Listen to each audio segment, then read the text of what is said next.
You think Zeus runs Percy Jackson?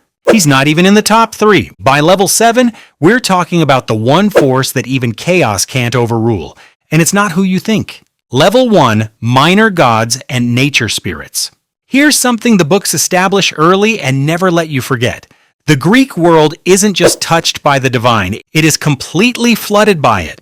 Every river has a god, every forest has spirits, each cave, each mountain, each crossroads has something ancient living inside it. The world Percy Jackson walks through isn't the regular world with mythology bolted on. It's a world where gods and monsters are normal, and the boring stuff is the exception.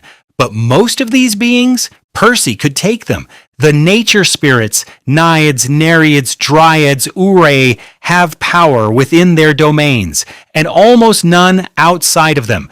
A naiad in a river is dangerous. A naiad on dry land is just a confused woman. Take them out of their domain, and they fade. Minor gods have a little more range, but not much. Janus, god of doorways, can create impossible choices. Nemesis, goddess of revenge, can balance scales in ways that ruin lives. Morpheus put all of Manhattan to sleep in The Last Olympian, which sounds impressive, until you realize he needed the full backing of Kronos' army to pull it off, and still couldn't hold it. Powerful within their lane, out of their lane, and they're basically useless. These gods are bouncers who only work at one specific club. This tier matters for one reason. It shows how fragile gods actually are. Grover spending his life searching for Pan, only to find him dying because humanity stopped believing in wilderness, is one of the most quietly devastating arcs in the series. Pan doesn't die because someone kills him. He fades because the world stopped needing him. That's the bottom of the god food chain. You're only as real as the belief that sustains you. These are the weakest gods Percy could face. The next tier? They don't even try. Level 2, the Olympian support cast. This tier is defined by one quality. They could destroy you. They just don't feel like it. Dionysus, Mr. D, the camp director of Camp Half-Blood, spends 4 books acting like he's doing everyone a personal favor by staying conscious. He gets names wrong on purpose. He turns people into dolphins as a party trick. He complains about his Diet Coke like it's the worst punishment inflicted on a divine being.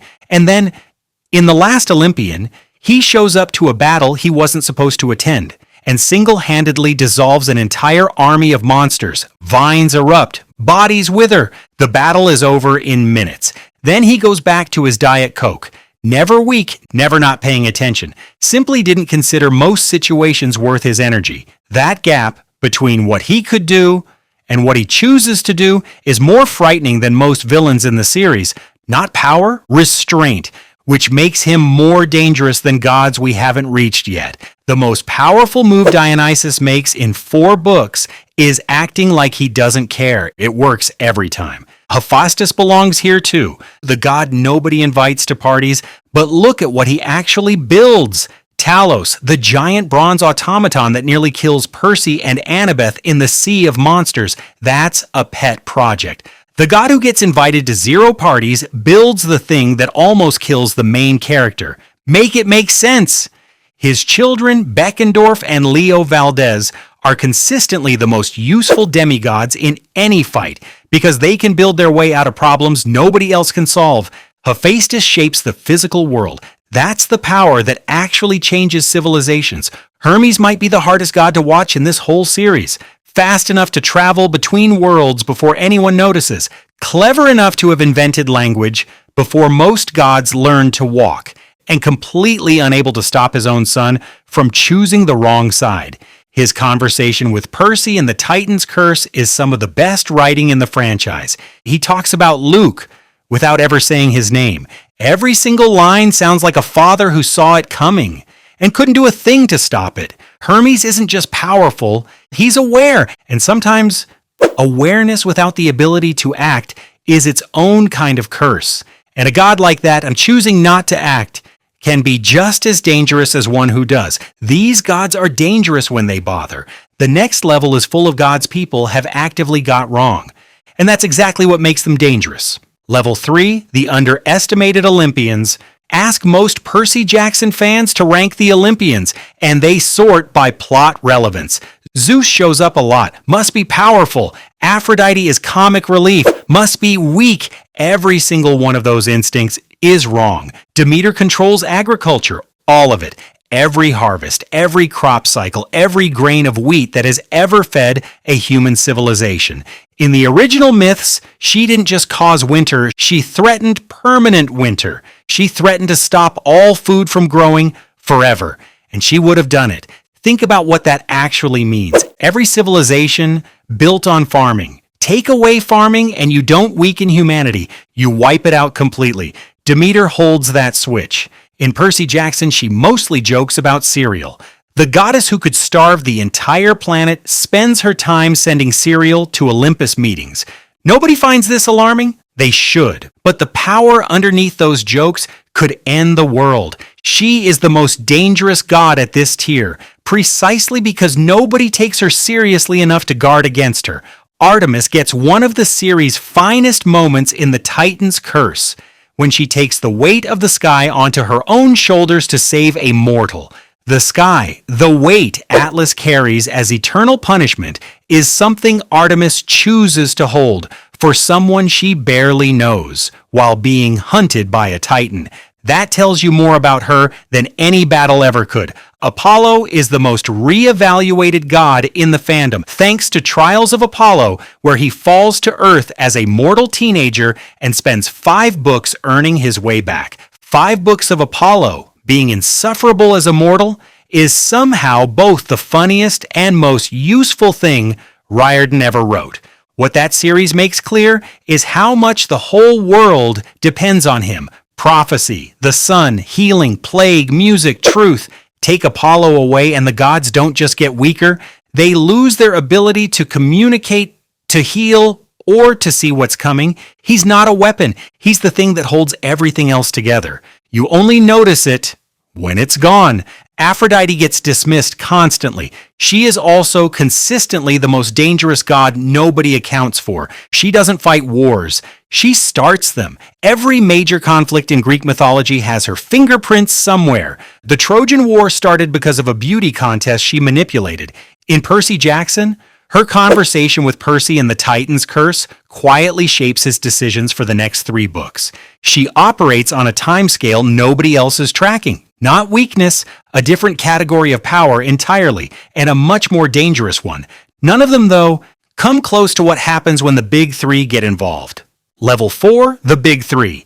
There's a reason the great prophecy centers on a child of the eldest 3 Olympian brothers. Not just any demigod, it's specifically theirs.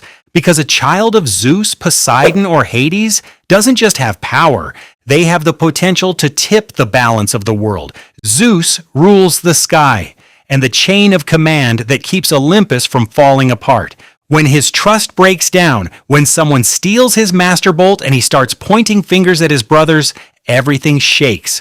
World War II was a Titan-backed conflict between children of the big 3 that killed so many demigods.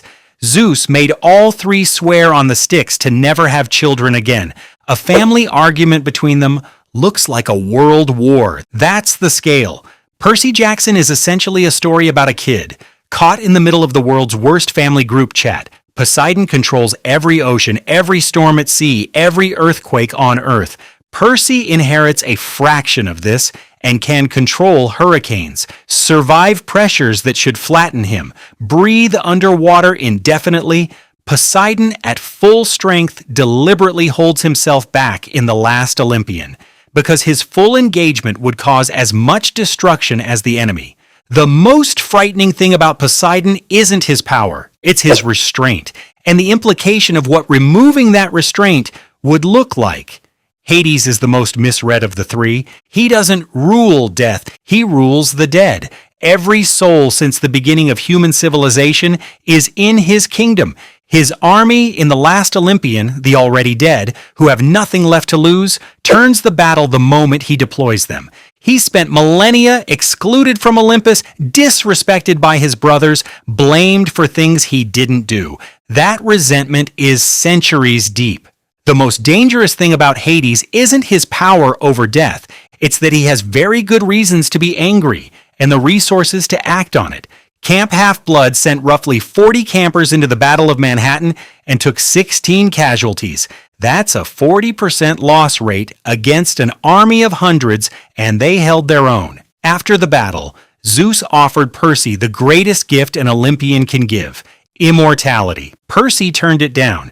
Instead, he asked the gods to claim every demigod by age 13, recognize minor gods' children, and treat Hades as an equal. A 16-year-old turned down godhood to fix the system. That's what a child of the Big Three actually looks like. The Big Three are the ceiling of the Olympian generation. But remember what I said at the start, even these gods are bound by something we haven't reached yet. And what comes next isn't a god at all. It's the generation before gods existed. Level 5, the Titans. The Olympians won. Everyone knows that. What the books never quite say out loud is that they shouldn't have. The Titans didn't lose the first Titan War because the Olympians were stronger. They lost because they were betrayed from within. Kronos' own children, raised inside his own stomach, freed by his own wife, staged a coup. Take away that betrayal, make it a fair fight, and the Titans win. They're older. Their power runs deeper. They existed before the gods did, and they don't need the gods' world to survive. Kronos is the lord of time, not a god who manipulates time, a being who is time. The way Poseidon is the sea, he can slow it, stretch it, compress an age into a second. In the last Olympian, a partially restored, inhabiting Luke's borrowed body, not even close to full strength, he almost wins. He reaches Olympus, he fights through the greatest concentration of demigod defenders ever assembled. A partial Kronos in a human shell nearly destroys the gods. The books remind you over and over, this is not the real Kronos. That's the most quietly terrifying sentence in the series. Hyperion, Titan of the East, takes everything Grover has to contain. And even then, he can't be destroyed, only imprisoned in a maple tree. That's not defeat. That's a delay. Hyperion, ancient Titan, embodiment of light, predates the sun itself, is currently a tree in Central Park, which is almost a happy ending by Titan standards. Oceanus doesn't even show up to the Second Titan War. He just makes it known. He's watching. That alone splits Poseidon's attention between two fronts at the most critical moment of the age. Oceanus didn't fight. He just existed nearby and changed the outcome. Titans are proof the Olympian world order isn't natural. It was fought for, and it can be undone. But the Titans are children too. But even they aren't the oldest things in this world. Level 6, the Primordials. The Primordials, the very first beings to ever exist, didn't rule the world. They didn't conquer it or inherit it. They became it. There's a difference, and it matters. Gaea is not a goddess of the earth. She is the earth. Every mountain, every field, every patch of soil under every human city. That's her body. She doesn't need armies because she is the terrain. She doesn't need to move because everywhere is already her. Her awakening in the heroes of Olympus isn't a villain arriving. It's a natural disaster that just decided it doesn't like what's living on it. 7 of the greatest demigods in history spend 5 books trying to stop her and barely manage it. And when they do, it costs them almost everything. Tartarus is the pit, not a god who rules a pit, the pit itself given consciousness, the deepest part of the underworld where monsters reform after being killed because Tartarus is their home turf. In the House of Hades, Percy and Annabeth encounter him as an actual being, something so ancient and so vast that just being near him feels like it's slowly eating away at you. Not dangerous, dissolving, like he breaks things apart just by existing. They don't fight him. The thought doesn't seriously occur to them. Percy Jackson, the kid who stabbed Ares in the heel at age 12, doesn't even consider fighting Tartarus. That tells you everything. Nyx gets the most chilling scene in the House of Hades. Percy and Annabeth pass through her palace. They see her chariot. They sense her presence. They do not engage. They do not debate whether they could survive it. They keep walking, very quietly, and pray she doesn't notice.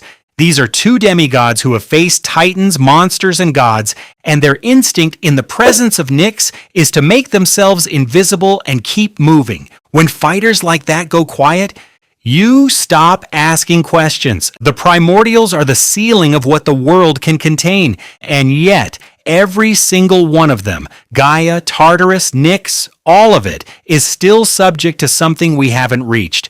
Something that doesn't fight, doesn't move, doesn't even speak, and once you hear the argument for why it sits above all of them, you won't be able to look at this universe the same way. Level 7, the Fates. Here's the argument, not chaos, the Fates. Chaos is the origin of everything, the void from which the universe emerged. Nobody argues with that. Chaos is the beginning, the source, the first cause. But creating something isn't the same as being in charge of it. A river that carves a canyon doesn't get to tell the water where to go once the canyon exists. Chaos made the universe. The universe became its own thing, running on its own rules. And who wrote those rules? The Moirai, the Fates, Clotho, who spins the thread of life, Lachesis, who measures it, Atropos, who cuts it, Atropos, whose name literally means she who cannot be turned, cuts the thread of every living thing when its time comes. Mortal, demigod, god, titan, primordial, every one of them. It doesn't matter how strong you are. When your thread gets cut, you are done. Think about what that means for the beings we've covered. Kronos controls time. He can slow it, reverse it, stretch it. But he can't undo a fate.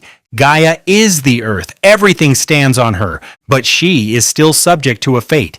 Zeus runs Olympus, but even Zeus can't go against what the fates have decided without breaking reality itself. He doesn't argue with them. Nobody does.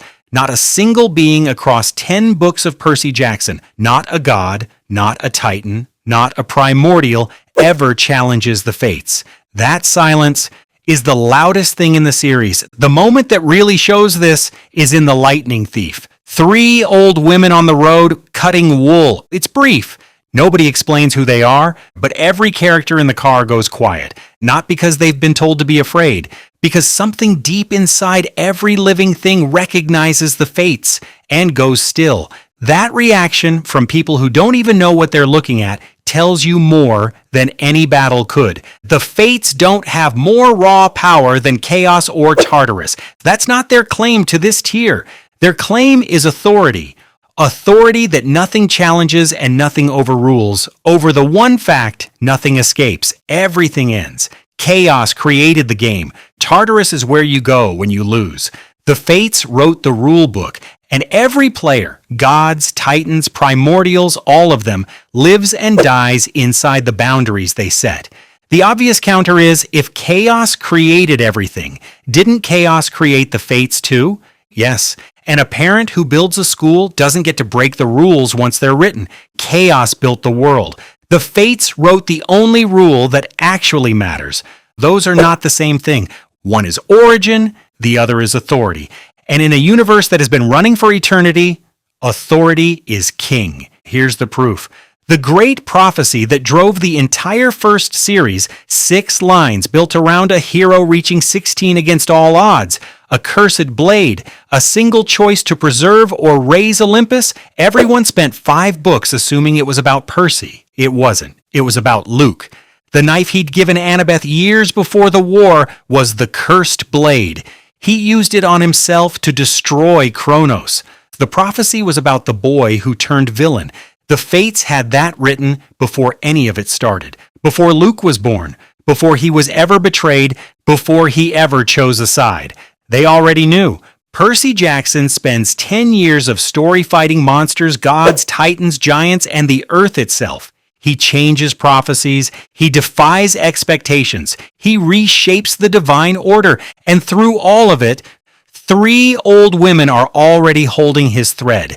That's not just the most powerful tier in Percy Jackson. That's the most powerful idea in all of Greek mythology, that even the divine are subject to something. That power, no matter how vast or ancient, has a ceiling, and that ceiling has 3 names. You think you know where Percy lands in the demigod rankings? The 7 levels of demigod powers is on screen now. Let's find out.